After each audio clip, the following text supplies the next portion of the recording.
요즘 밖에 나가보면 봄의 향기가 가득합니다. 여기저기에서 산수유, 매화, 목련, 개나리 등 봄꽃들이 활짝 피어 인사를 하고 있고, 서울에서는 평년보다 17일이나 앞선 3월 24일 날 벚꽃이 개화되어 100년 만에 가장 빨리 벚꽃이 피었다고 하니 좋아해야 하는지 아님 지구온난화를 걱정해야 하는지 아리송한데요. 이러한 봄의 향기를 식탁으로 끌어들일 수는 없을까요? 안녕하십니까, 식물다큐TV의 강PD입니다. 오늘은 천대받던 잡초에서 사랑받는 나물로 3탄으로 봄의 향기를 식탁으로 소환이라는 주제로 쑥, 꽃다지, 별꽃, 소리쟁이를 식탁으로 끌어들여 볼까 합니다. 참고로 1탄에서는 냉이, 개망초, 꼬리뱅이, 꽃마리를 소개했고, 2탄에서는 쓴바귀, 지친개, 민들레, 큰봄 까치꽃을 소개했는데요. 이번 영상이 세 번째니까요. 봄나물에 관심이 많으신 구독자님들은 앞선 두 개의 영상도 시청해 보시기 바랍니다. 그럼 빨리 봄나물 현장으로 출발해 보시죠. 출발! 보이는 것은 쑥인데 봄나물 대표 선수에 쑥이 빠지면 안 되겠죠? 쑥에 대해 알아보면 쑥은 국화가의 18살의 초본류로 사냐나 길섭의 양지 바른 곳에서 잘 자랍니다. 이른 봄 땅속 줄기에서 새싹이 올라오며 줄기에 달리는 잎은 타원형으로 어긋나게 달리고 기처럼 깊게 갈라지는 특성을 가지고 있어 언뜻 보면 국화의 잎과 유사하며 키는 1m 정도까지 자라고 여름부터 가을까지 꽃을 피우는데 꽃이 화려하지가 않아 꽃이 피는 줄 모르는 분들이 많이 있습니다. 쑥은 오래전 단군 신화에 등장할 정도로 서민들의 먹거리로 주목받아왔으며 이른 봄 나물이나 국에 넣어 먹기도 하고 떡으로 만들어 먹기도 하는 등 다양한 식자재로 사용되며 한방에서도 다양한 약재로 활용되고 있고, 오래된 쑥은 특유의 향을 내는데 이것은 정유 성분인 시네올을 함유하고 있어 체내의 유해세균 성장을 억제하고 면역과 해독작용에 뛰어난 효과가 있다고 하며 음식의 재료뿐만 아니라 차나 약재, 염색제, 화장품 등 다양한 용도로 활용되고 있습니다. 어릴 적 소의 먹이인 풀을 베다가 낫으로 손을 베이면 쑥을 진이겨 붙여 피를 멈추게 했던 기억이 있는데 지혈작용을 하는 민간요법에 사용되었으며 모기향 등이 없던 어린 시절의 여름밤 말린 쑥을 모깃불로 피우며 이야기하던 옛 시절이 생각나게 하는 정겨운 식물이기도 합니다.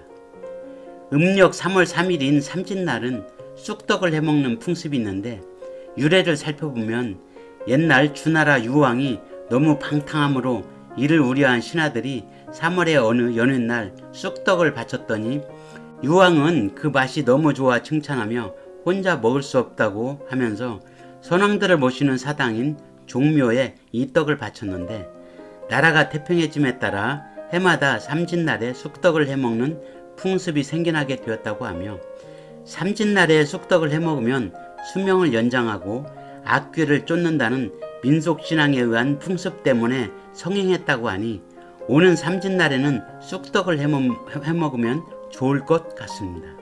보이는 것은 꽃다지입니다.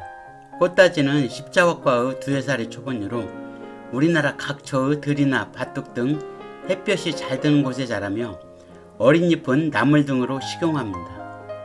다른 식물들이 엄동설 안에 겨울잠을 빠져있는 이른 봄 아주 작고 귀엽게 올라오는 새싹의 잎은 방석처럼 퍼지는데 생김새는 주걱 모양의 긴 타원형이며 키는 20cm 이내이고 줄기에서 나온 잎은 3cm 정도의 긴 타원형이며 노란색의 작은 꽃은 원줄기나 가지 끝에 여러 송이의 꽃이 어긋나게 달리며 열매는 7, 8월경에 겨실됩니다. 요즘 들녘에 나가보면 아주 작은 노란꽃과 흰꽃이 보이는데요. 노란꽃은 꽃다지이고 흰색꽃은 냉이꽃이라고 보면 됩니다. 꽃다지는 꽃매담이라는 이름으로도 불리는데 전해 내려오는 이야기를 알아보도록 하겠습니다. 통일신라의 헌강왕이 수도인 경주를 순행 중 잡신을 잘 쫓는 처용을 데리고 갔다. 당시의 관습으로 잡신을 잘 몰아내는 것은 왕의 치세에 큰 도움이 되었기 때문인데, 이 처용을 데리고 다니기 위해 최고의 미인이라고 할 19세의 꽃매담이라고 하는 아가씨를 처용의 아내로 맺어준다. 하지만 꽃매담을 탐하는 자가 많았는데, 처용이 구슬하러 멀리 지방으로 간 날 능구렁이 한 마리가 꽃매담의 방에 몰래 숨어들었다. 절세 미인인 인간과 하룻밤을 자면 인간이 될 수 있다는 망상 때문이었다. 외로움에 지쳐 달만 보던 꽃매담은 아무런 저항을 하지 않았는데, 이때 처용이 문을 열고 들어와 그 장면을 목격하게 된다. 그러나 처용은 자신의 부인인 꽃매담을 벌하지 않았고 오히려 자신을 책망하며 동해 푸른 물결 울산바위 밑으로 빠져 자살하였다고 한다.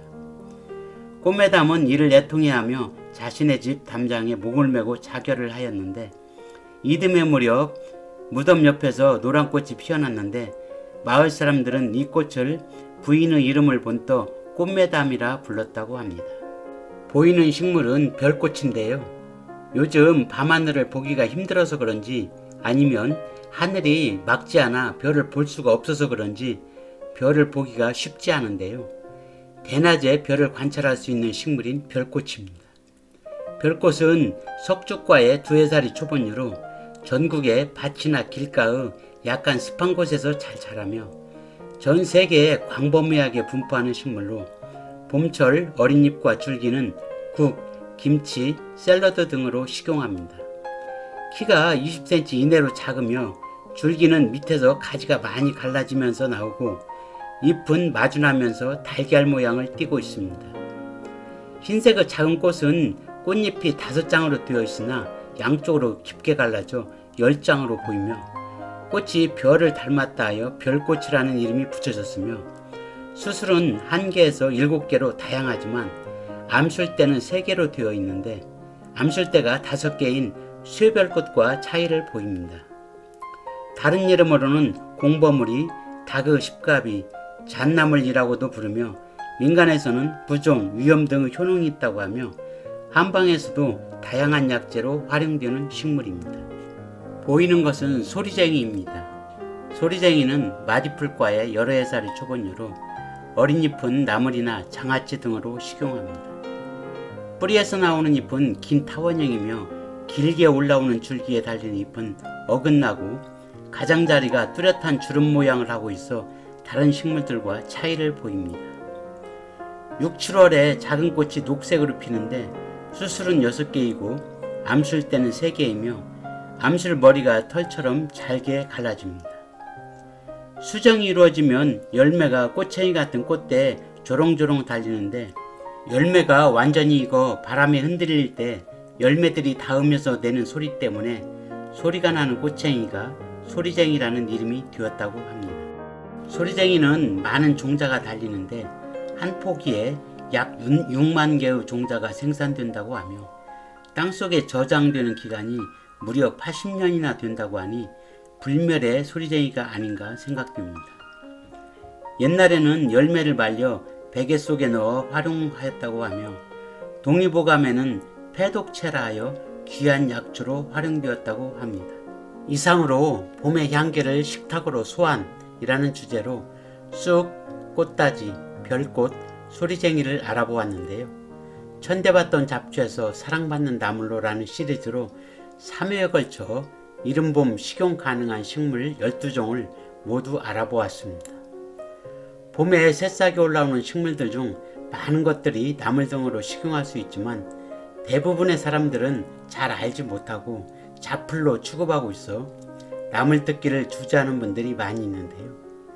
요즘은 책이나 유튜브 등에서 많이 다루고 있어 관심을 가지고 알아본다면 쉽게 알 수 있지 않을까 생각됩니다. 이 영상 또한 구독자분들을 위해 만든 영상으로 좋은 정보가 되었기를 바라면서 조금이라도 도움이 되었다면 구독과 좋아요 그리고 알람까지 부탁드리면서 오늘의 모든 영상을 마칠까 합니다. 다음 영상에서는 더 좋은 영상으로 찾아뵐 것을 약속드리면서 지금까지 식물다큐TV의 강PD였습니다. 감사합니다.